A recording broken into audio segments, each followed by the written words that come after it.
She stared at me across the kitchen island, her arms crossed, voice sharp enough to cut glass. Let's be real, honey.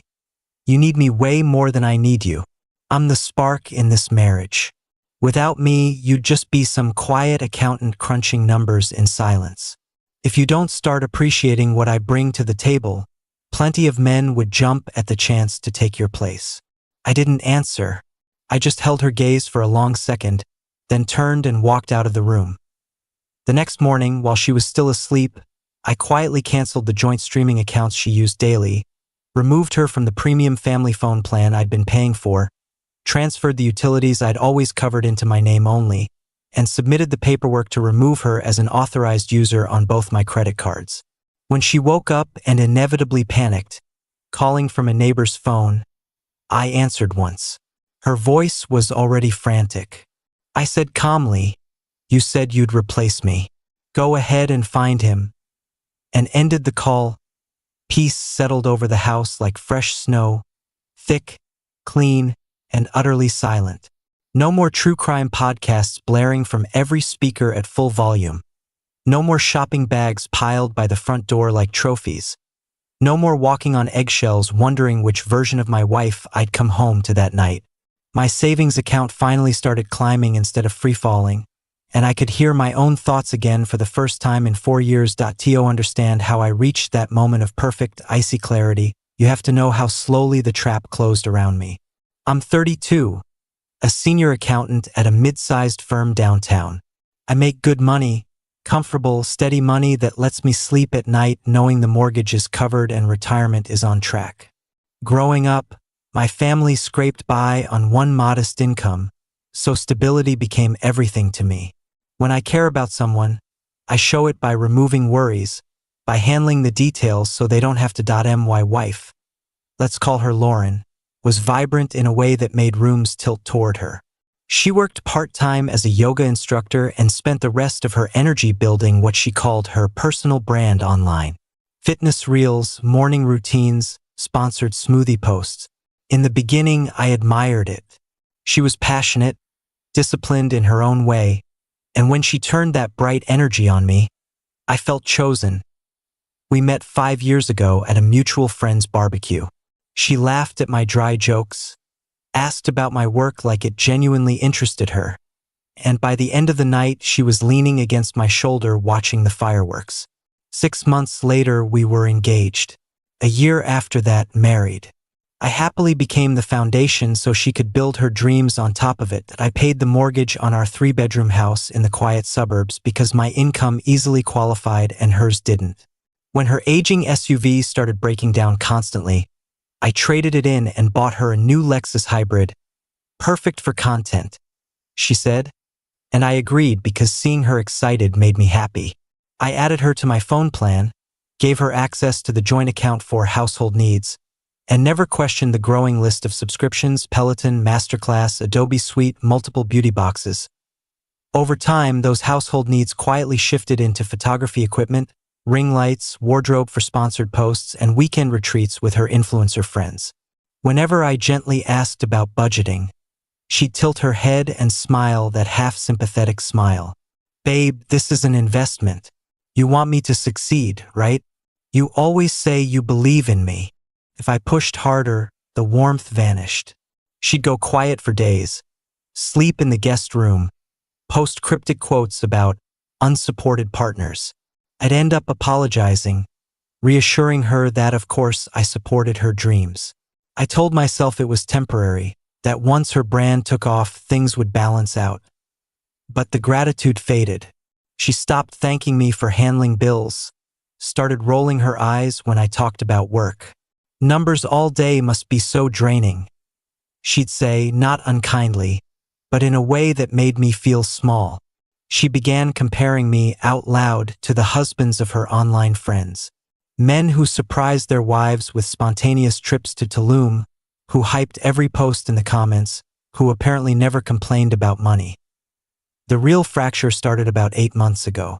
Her follower count had climbed to respectable numbers, but the sponsorship checks were still inconsistent. She grew restless. Our conversations turned into negotiations. She'd want new furniture for better backdrops. I'd suggest waiting until the next bonus. She'd want to fly first class to a brand retreat in Miami. I'd offer to book economy and use points. Each time, I'd eventually give in because the alternative was days of cold distance and subtle online shade that our mutual friends would notice. The night everything crystallized was a Thursday. I just wrapped a brutal tax season crunch, 14-hour days for weeks straight. I came home bone-tired, tie loosened, dreaming of a quiet beer and early sleep. Instead, I walked into the living room to find delivery bags everywhere and Lauren filming herself unboxing what looked like thousands of dollars in activewear. She barely glanced up. "Hey, perfect timing. You can help me shoot some transitions." I rubbed my eyes. "Lauren, it's almost 10. I'm exhausted. And how much did all that cost?" She paused the camera, irritation flickering across her face. "It was a collab, but yeah, I had to buy some pieces up front. It'll pay off." I looked at the bank app on my phone. A pending charge for over $2,000. My stomach dropped. We agreed no big purchases without talking first. Tax season drained the cushion. We're supposed to be rebuilding it. She set the phone down slowly, the influencer mask slipping. "Here we go again. Always about money with you. I'm not trying to fight. I'm asking we stick to the plan." She stood, hands on hips. "You know what your problem is? You're scared of abundance. You think small. My friends' husbands invest in their wives' visions. They don't nickel and dime every opportunity. Your friends' husbands also have trust funds or side businesses. We have a mortgage and one income right now." Her laugh was sharp. "One income?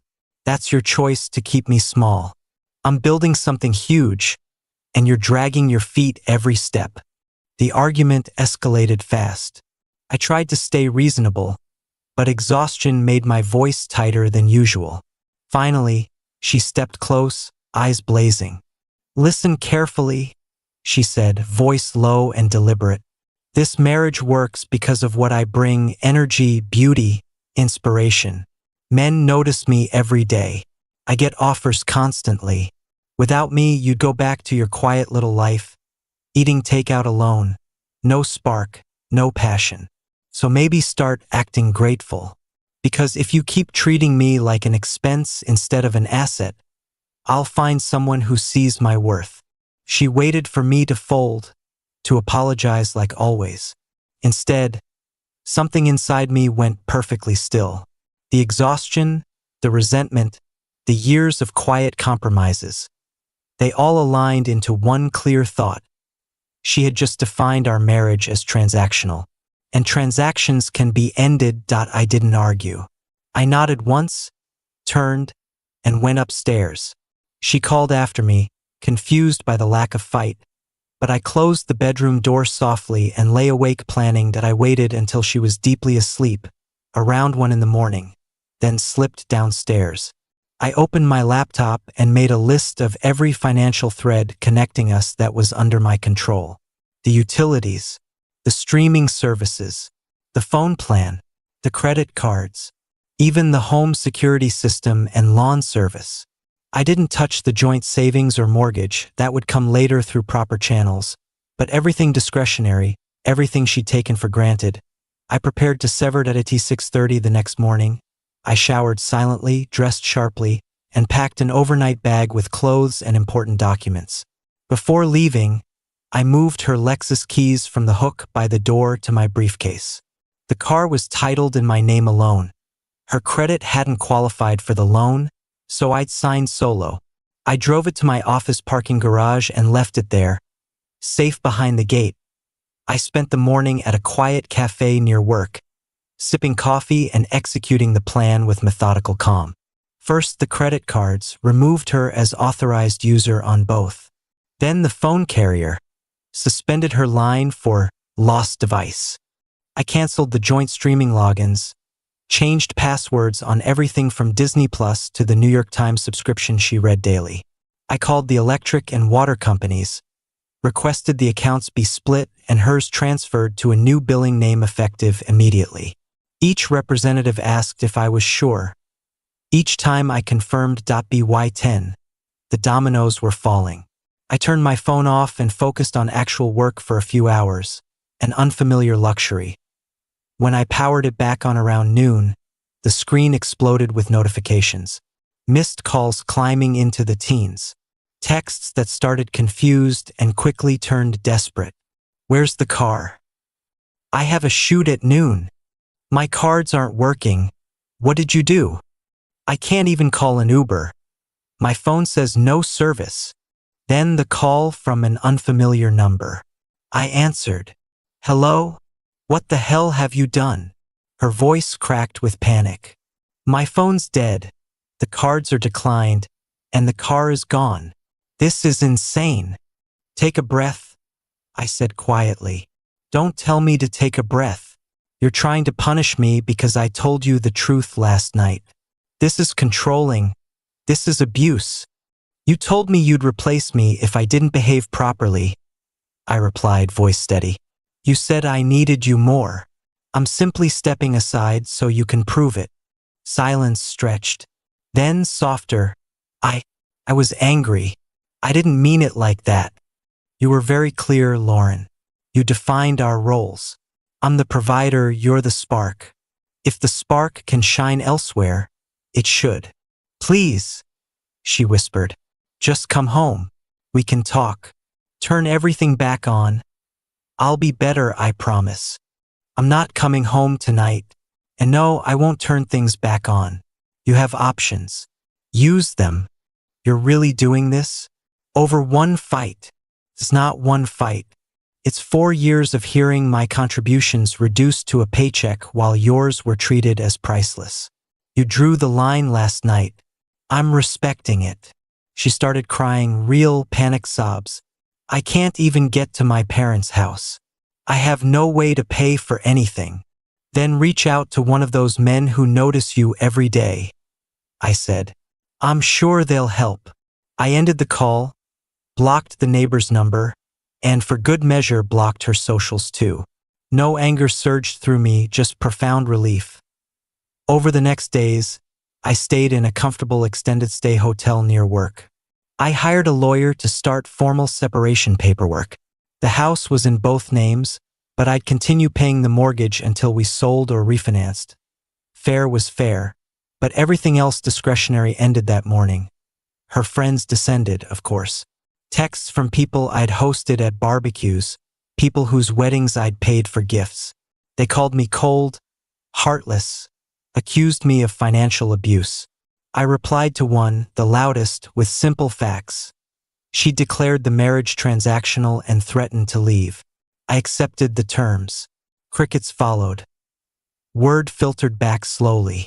The men who'd slid into her DMs with fire emojis weren't interested in funding yoga retreats or covering suspended utilities. The collaborations dried up when brands realized her engagement had plummeted amid the chaos. She moved back with her parents 3 hours away after the utility shutoffs began. I sold the Lexus at a small loss, paid off the loan, and bought myself a practical sedan that felt like freedom. The extra money each month, nearly $3,000, went straight into investments and a travel fund. I started running again, cooked meals without background noise, read books I'd meant to for years. 4 months later, I bumped into her at a downtown coffee shop. I was meeting friends. She was alone, laptop open, hair in a simple ponytail instead of the polished waves. She looked up, startled, then offered a tentative smile. You look happy, she said quietly. I am. She fidgeted with her cup. I've been thinking about everything. I was awful. I took you for granted in ways I didn't even see at the time. The guys out there, they're not like you. Nobody steps up like you did. I waited. I miss us, she continued, voice small. Maybe we could try again? I've changed. Therapy, new job. I'm covering my own bills now. I studied her face. The beauty was still there, but the entitlement had thinned. Yet I felt nothing, no pull, no nostalgia. Only clarity. I'm glad you're doing better, I said. Truly. But I needed that night to see how uneven everything had become. You were right about one thing, I did need you. I needed you to show me exactly where my boundaries should have been years earlier. Once I learned that lesson, I didn't need the dynamic anymore. Her eyes glistened. So that's it. That's it. Take care of yourself, Lauren. I picked up my coffee and joined my friends at the corner table. Laughter rose easily. Outside, the city moved on, bright and full of possibility. Some transactions end exactly when they're supposed to.